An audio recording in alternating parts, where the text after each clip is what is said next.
Right to Control has been worthwhile because people's lives have been changed and transformed because of it.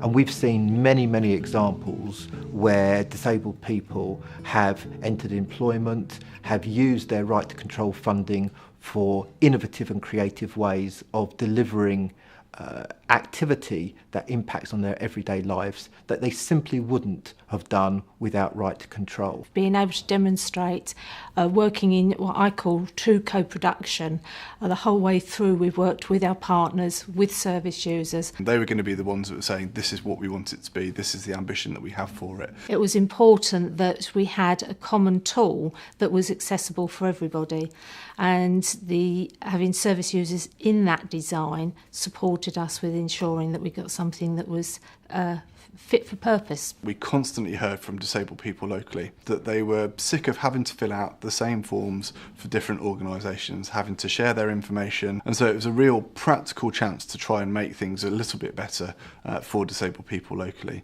So that the customer has actually felt that they've only had to tell their story once. They felt that everybody's been working together. It's extraordinary for me how different elements of public sector who probably would have known each other but probably not talked to each other have suddenly had conversations. The real benefits of working in partnership with ecdp and Department of Works and Pension and the various district councils that we were working with has been really about being able to break down the barriers to silo working. And it was really great to work with colleagues over at Job Centre Plus and in other areas to think about things slightly differently, to listen to what it was that disabled people locally wanted to do. The Right to Control was an opportunity to say, we don't need to send two people out and do the same thing. Perhaps if we can combine that and get them to work together, then that was a real chance for places like Essex County Council to use their resources as well as they possibly could. Right to Control has given the framework in which these individuals have come together to think through with the disabled person the solution to issues impacting on their lives.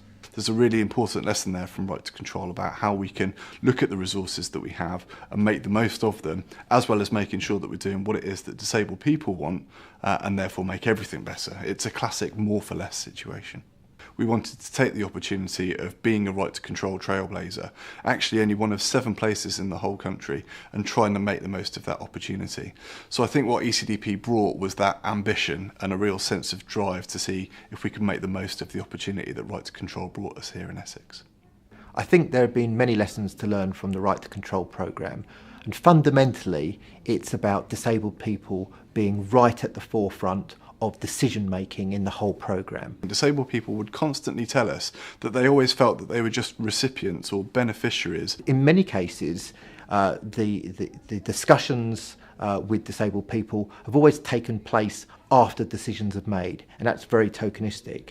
In actual fact, the way we set this programme up is that before any item comes to the programme board, it has to go through a level of scrutiny, and they say, from a disabled person's perspective, this is what I want to see, this is what it should include. So it was a real chance to rebalance the way in which disabled people receive support and their role within it, so it recognised them as people that could make equal contributions. Although the Right to Control Trailblazer from a practical point of view finished in December 2013, there are lots of things that we've done because of the Trailblazer that I think will carry on. So in terms of partnership relationships with places like Essex County Council, even though we had a really good relationship, it's got much stronger.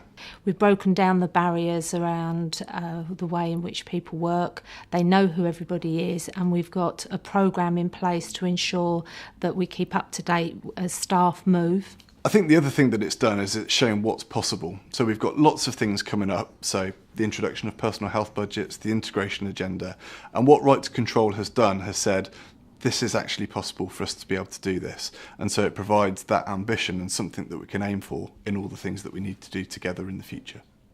I think the legacy from Right to Control will be not directly to do with disabled people, although they will benefit in the future, but I think it is the partners, the organisations, the public sector organisations, the user-led organisation, who will continue to have a level of conversation, who will continue to understand that if you are making decisions about people, that you centrally involve those people in the decisions.